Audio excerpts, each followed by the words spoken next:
She was the cleaner. That was all she was in the world that existed inside that building.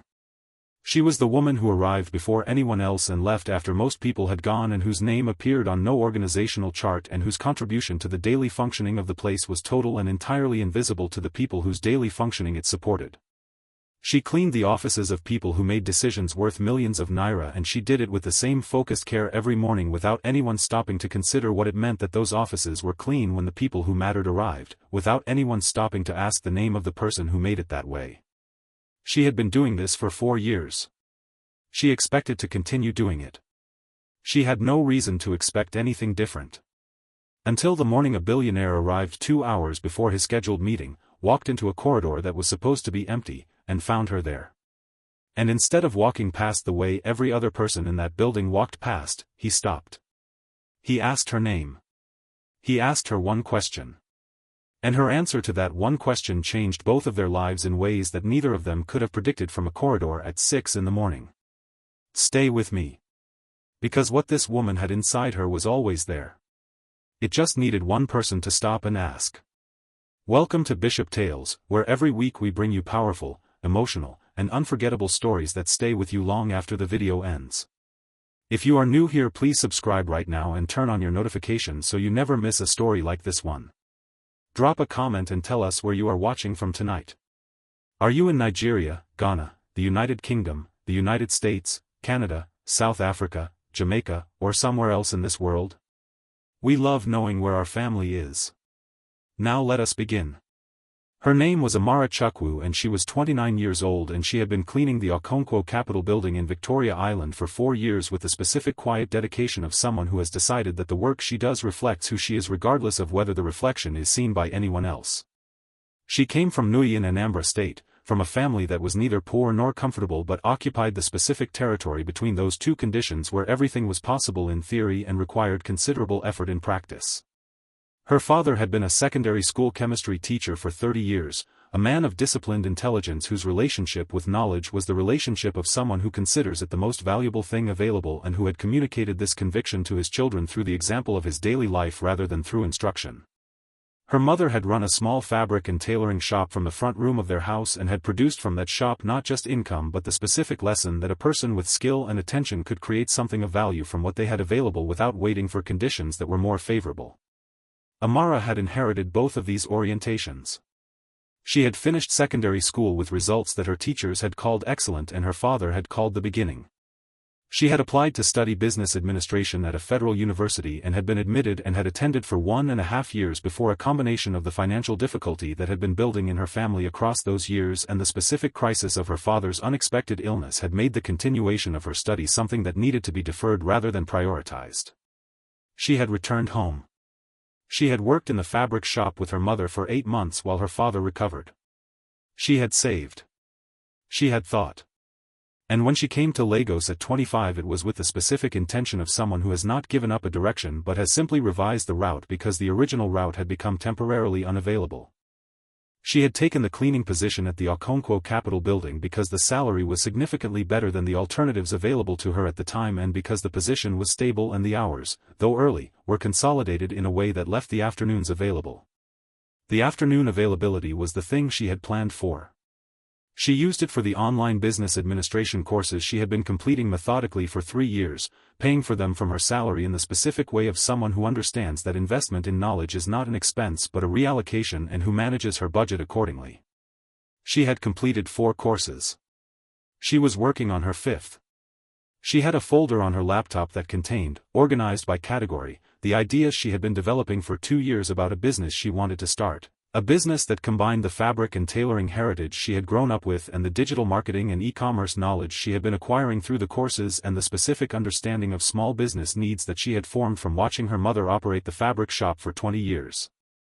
Nobody in the Okonkwo Capitol building knew any of this. She was the cleaner. She came in the mornings in her uniform, she cleaned the floors and the offices and the bathrooms and the common areas with consistent thoroughness, she was polite to the people she encountered and invisible to the people who preferred it that way, and she left when her shift was complete. The security guards at the front desk knew her name and greeted her each morning. The other members of the cleaning team knew her and respected her because she did her work without cutting corners and without the specific performative effort of someone cleaning for the benefit of a supervisor rather than for the benefit of the space. The people whose offices she cleaned did not know her name. This was not remarkable. It was simply the condition of the work and the condition she had navigated for 4 years without bitterness and without the expectation that it would be otherwise. The man who owned the building was named Solomon Okonkwo. He was 55 years old and had built Okonkwo Capital across 28 years from a single investment advisory practice serving high-net-worth individuals into a diversified financial services group with operations in 4 African countries, a portfolio of direct investments in technology, real estate, and agriculture, and a reputation in the continental investment community as someone whose judgment was worth paying attention to. He was not famous in the way of people who seek fame.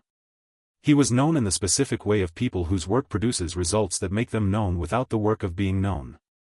He was precise and demanding and deeply analytical, and he was also, in ways that surprised people who knew him only through his professional reputation, genuinely curious about people in a way that was not strategic but simply the natural inclination of a mind that found human beings as interesting as financial instruments. He had come to the building 2 hours early on a Tuesday because a deal he had been working on for 8 months had reached a stage that required an amount of uninterrupted thinking that his scheduled day did not contain, and he had learned over 28 years that certain kinds of thinking required a specific quality of quiet that was not available once the building filled with the productive noise of 40 people doing their work. He had come in at 6. The security guard at the front desk had expressed mild surprise and said "Good morning, sir," with the specific alertness of someone recalibrating.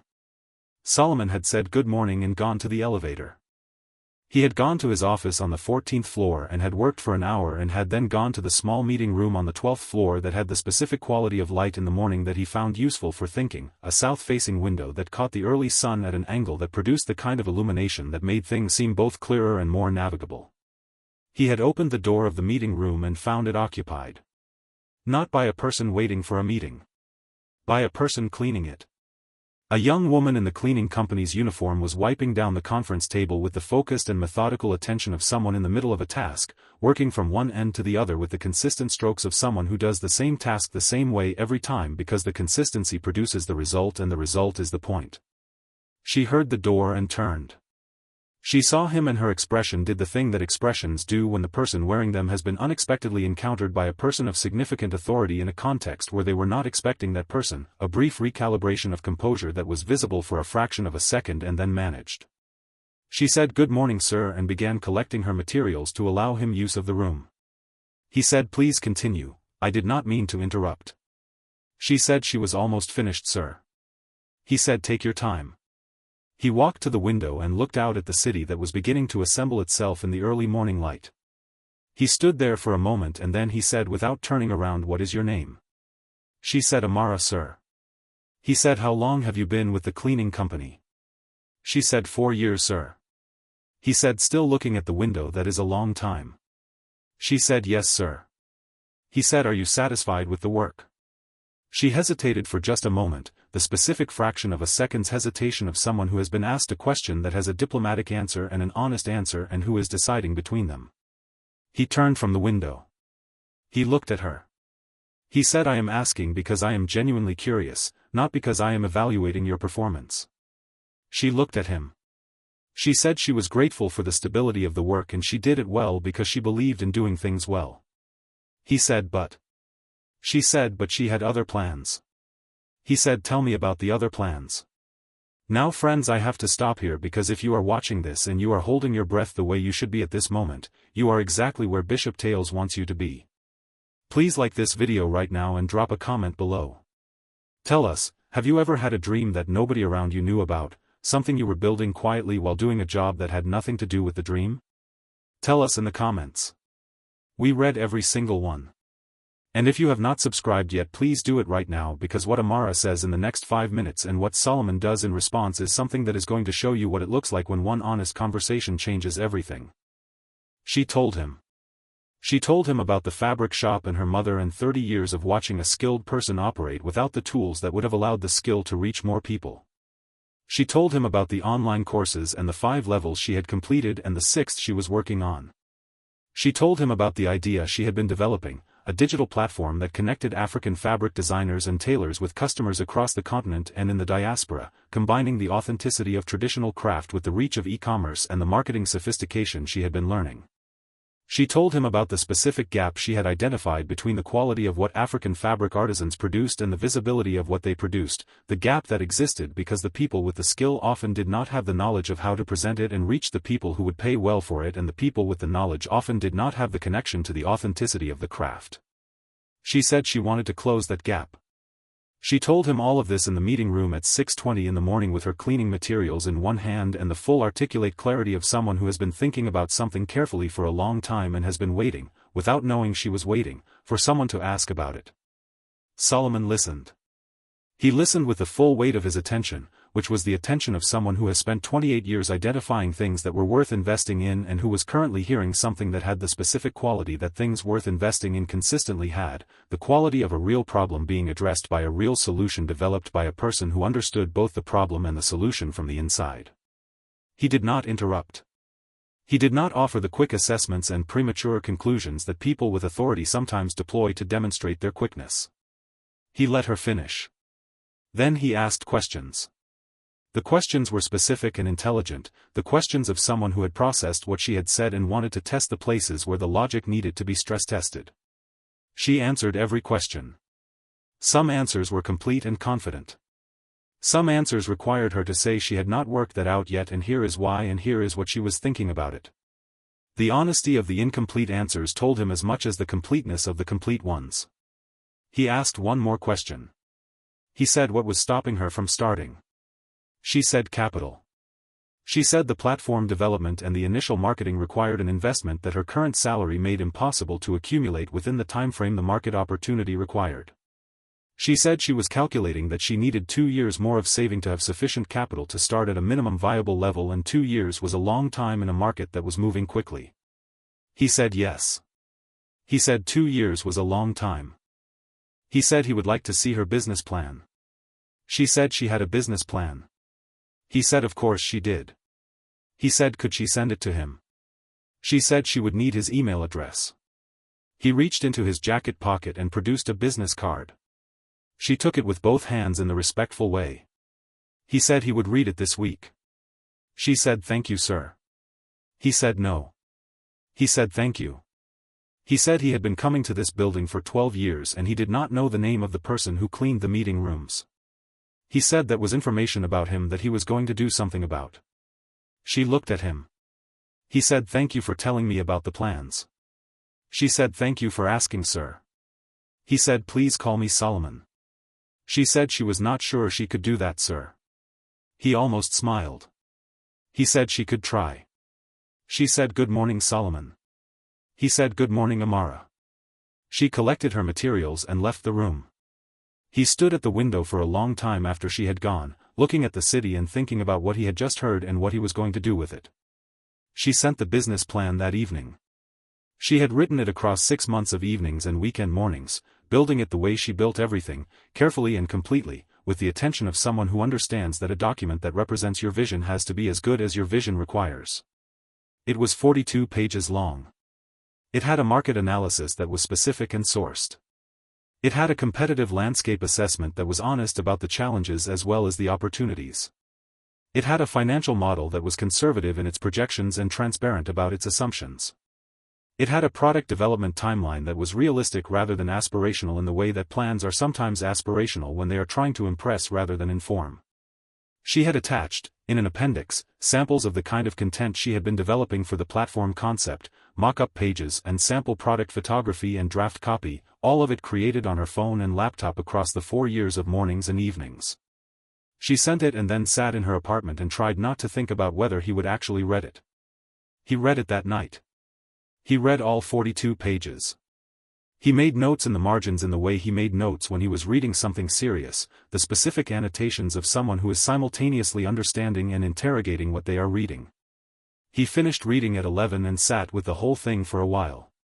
He thought about what it meant that a woman who had been cleaning the meeting rooms of his building for 4 years had written a business plan of this quality in her evenings and mornings while continuing to clean those meeting rooms every day. He thought about what that level of sustained focus and sustained belief in the face of nothing encouraging it said about the person who had done it. He had funded 47 companies across his career. He had assessed hundreds of founders. The quality of preparation she had brought to something she had not yet been funded for and that nobody had encouraged her to build exceeded the preparation he had seen from the majority of founders who had sat across from him in formal pitch meetings. He called his investment analyst at 8 the next morning and said he was sending something for review and he wanted a first assessment by the end of the week. The analyst's assessment confirmed what Solomon had already concluded. The market opportunity was real. The model was sound. The founder had demonstrated a level of understanding of the problem and the solution that was consistent and deep. The gaps in the plan were the gaps of a first-time founder who had not had access to mentorship or professional input rather than gaps in the thinking, which was the relevant distinction. He had seen what happened when thinking like this was given professional input. He called Amara on Thursday. She was on the bus on her way to the morning shift when the phone rang and she saw the number and sat up straighter in the moving bus as though sitting up straighter was preparation for whatever the call would contain. He said, "Good morning, Amara." She said, "Good morning, sir." He said, "Solomon." She said, "Good morning, Solomon." He said he had read the plan. He said she had the idea right and the model right and the market assessment right and the financial model was conservative in a way that was honest rather than timid. He said the gaps were addressable with the right support. He said he wanted to have a formal meeting in his office at the end of the week to discuss what that support might look like. She said she understood. She said she would be there. He said he knew she would. He said come to the front entrance, not the service entrance. She sat with that for a moment. She said yes. She said thank you. He said nothing yet. She said she understood. She came to the front entrance on Friday at the time he had specified. She was wearing clothes she had bought specifically for the meeting, not expensive, she had not pretended to resources she did not have, but carefully chosen, professional and appropriate and entirely herself.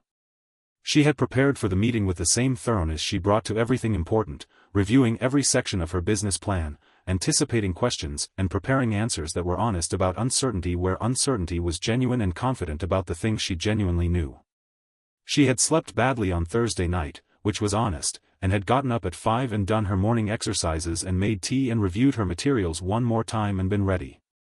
She was shown to his office by his executive assistant, who was a professional woman named Mrs. Adeyemi who showed Amara to the seat across from Solomon's desk with the neutral courtesy of someone who shows many people to that seat and who had, Amara noted, no visible reaction to the fact that the person being shown to the seat today was someone whose cleaning cart had been in these corridors for 4 years.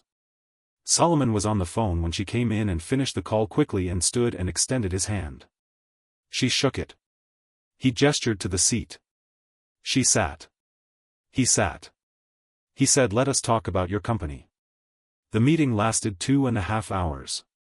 It was not a pitch meeting in the format that pitch meetings usually take. It was a conversation between two people who had both read the same document and both thought carefully about it and who were now testing the thinking together with the specific mutual respect of people who have each brought their best preparation and are genuinely interested in what the conversation produces. He challenged her on her customer acquisition assumptions. She defended them with data she had collected from her own small experiments, a social media account she had been running for a year that sold fabric and connected customers with tailors and that had 42,000 followers and an engagement rate that she showed him from her phone. He looked at the data. He said, "Where did these numbers come from?"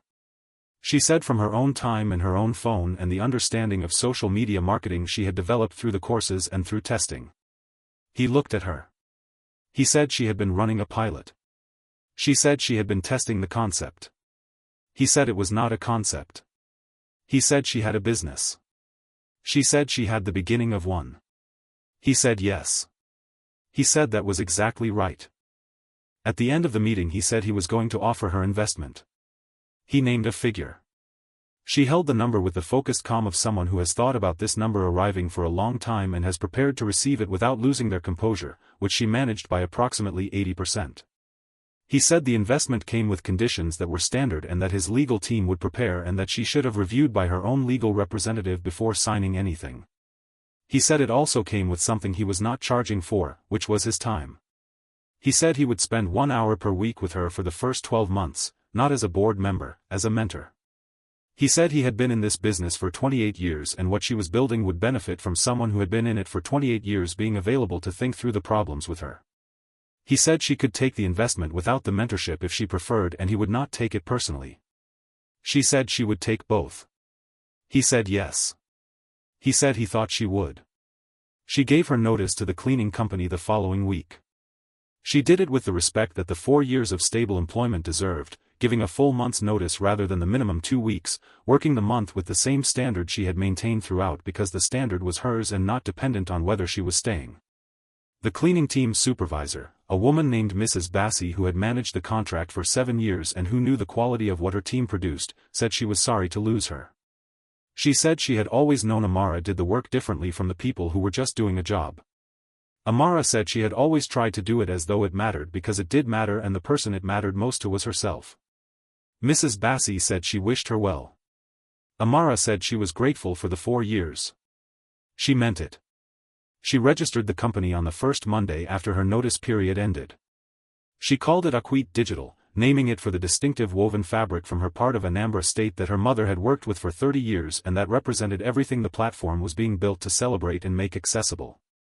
She set up the office in her apartment initially, which was not glamorous and was entirely practical and which was the right beginning for a company at its stage. She hired a developer who had been recommended by one of her course connections to build the first version of the platform and she worked alongside him with the focused involvement of a founder who understood enough about what she was asking for to be a genuine collaborator in its production rather than a passive commissioner of it. She developed the supplier relationships with fabric artisans and tailors, starting with people she knew through her mother's network and building outward through the quality of those relationships into a broader supplier community. She developed the marketing approach from her own knowledge and from the weekly conversations with Solomon that she arrived at each time having prepared specific questions and leaving each time with specific things to implement before the following week. The platform launched 6 months after the investment. It was not finished in the sense that platforms are never finished when they launch. It was ready in the sense that it was functional and it was honest about what it was and it was populated with genuine suppliers making genuine products and it was presented in a way that communicated the authenticity of the craft without the condescension that African craft is sometimes presented with in the global market. The launch produced traffic that exceeded the first month projection. It produced orders that exceeded the first month projection. It produced feedback from customers that was specific and positive about the experience of buying through the platform and from suppliers that was specific and positive about the experience of being presented on it. It was not yet a company. It was the right beginning of one.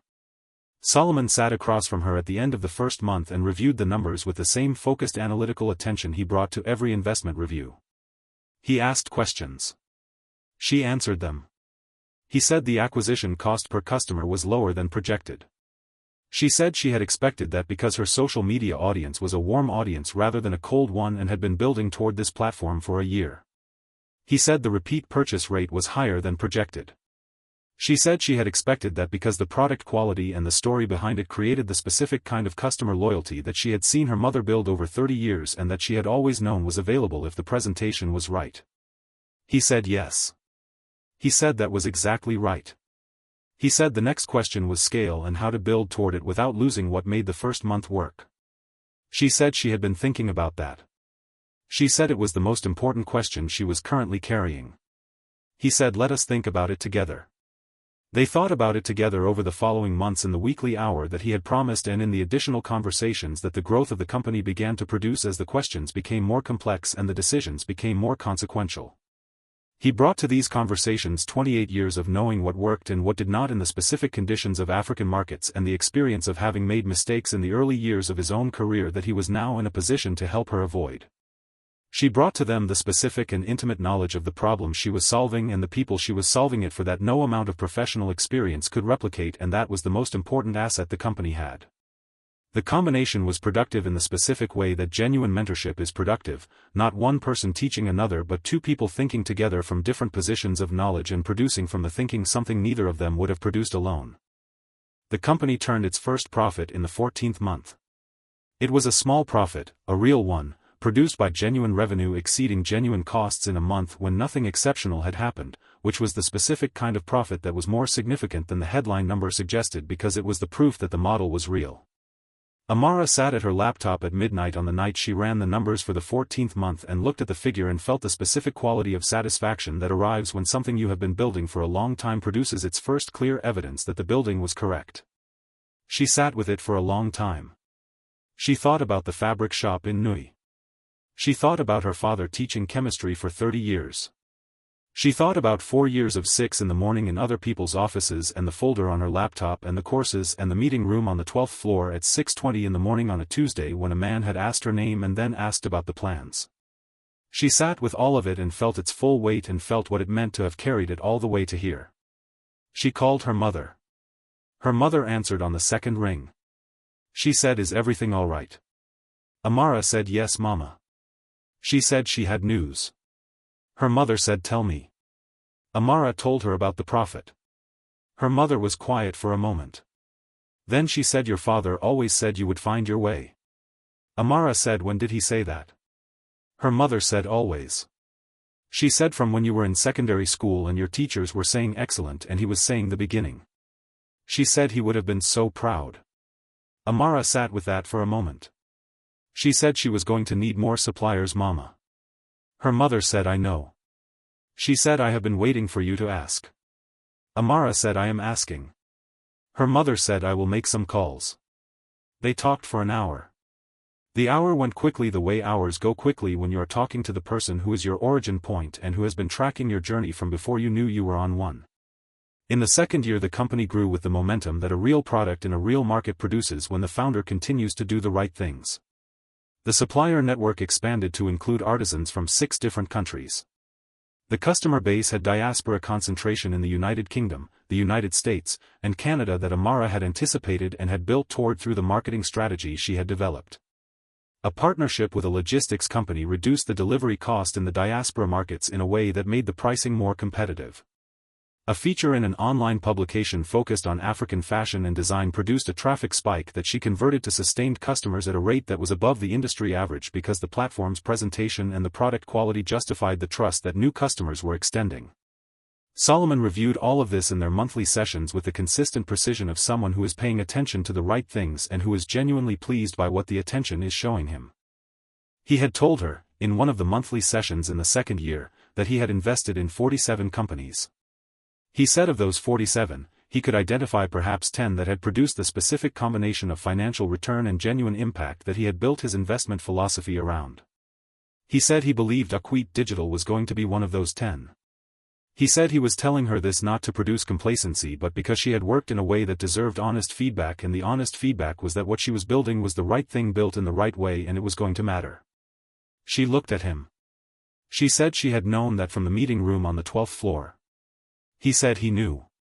He said that was why he had asked her to send the plan. She said she was glad he had stopped. He said he was glad she had been honest about the plans when he asked.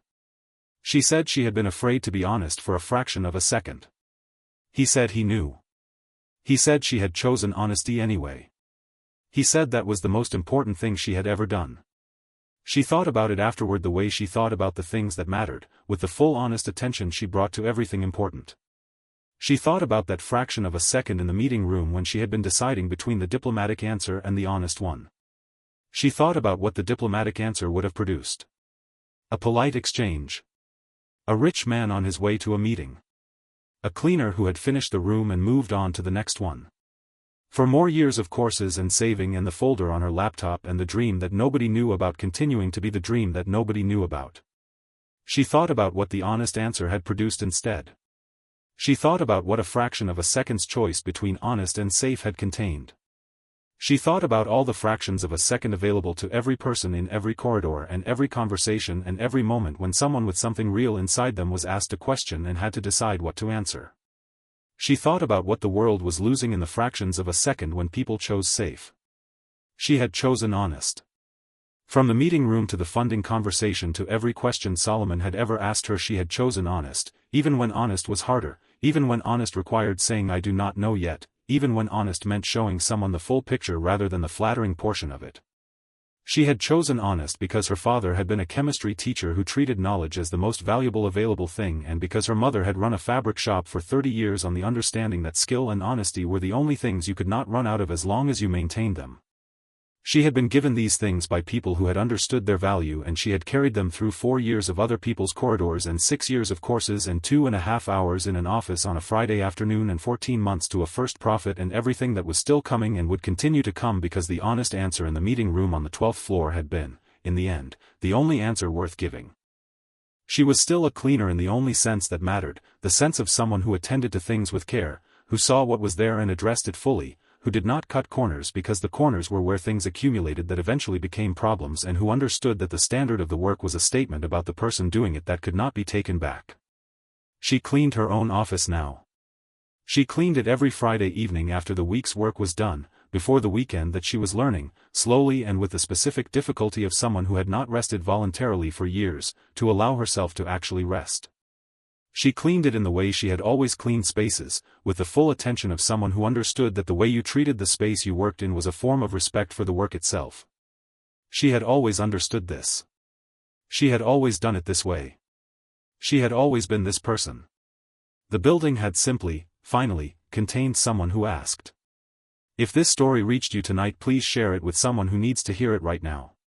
Like this video and subscribe to Bishop Tales for powerful emotional stories every single week. Drop a comment and tell us where you are watching from, and tell us this: is there a plan in a folder somewhere, something you have been building quietly that nobody has asked about yet? Tell us in the comments. We want to hear from you. There are many more stories coming, and they go deeper than this one every time. Thank you for watching Bishop Tales. We will see you in the next story.